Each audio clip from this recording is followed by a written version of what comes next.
बहुत समय पहले मृकंडू नाम के एक ऋषि थे। उन्होंने संतान प्राप्ति के लिए भगवान शिव की कठोर तपस्या की। महादेव प्रकट हुए और बोले, तुम्हें दो विकल्प मिलते हैं, एक अल्पायु लेकिन महान पुत्र, या दीर्घायु परंतु साधारण पुत्र। ऋषि ने उत्तर दिया, प्रभु, हमें महान और गुणवान पुत्र चाहिए। कुछ समय बाद जन्म हुआ एक तेजस्वी बालक का, मार्कंडेय, भक्ति में लीन बालक। मार्कंडेय बचपन से ही शिव भक्त थे। वे प्रतिदिन शिवलिंग के सामने बैठकर ओम नमः शिवाय का जाप करते। उनका मन संसार के मोह से दूर और भक्ति में लीन रहता। लेकिन एक सत्य उनके माता पिता के हृदय में छुपा था। उनकी आयु केवल 16 वर्ष थी। 16वां वर्ष। जैसे जैसे उनका 16वां जन्मदिन पास आया, माता पिता की चिंता बढ़ने लगी।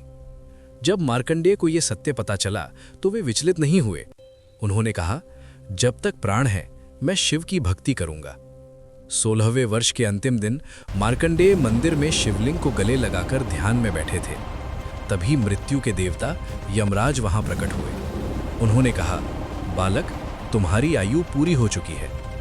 पर मार्कंडेय अडिग रहे। वे शिवलिंग को और कसकर पकड़कर ओम नमः शिवाय का जाप करते रहे।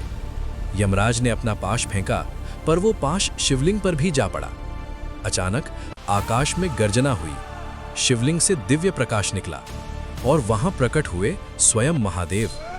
क्रोधित स्वर में शिव बोले, मेरे भक्त को छूने का साहस कैसे किया? शिव ने अपने त्रिशूल से यमराज को रोक दिया।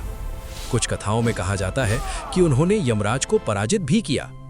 शिव ने मार्कंडेय को आशीर्वाद दिया, तुम चिरंजीवी रहोगे, तुम्हारी आयु अनंत होगी।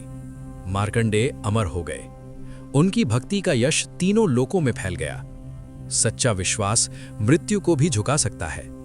जब भक्त पूरी श्रद्धा से पुकारता है तो भगवान स्वयं उसकी रक्षा के लिए आ जाते हैं।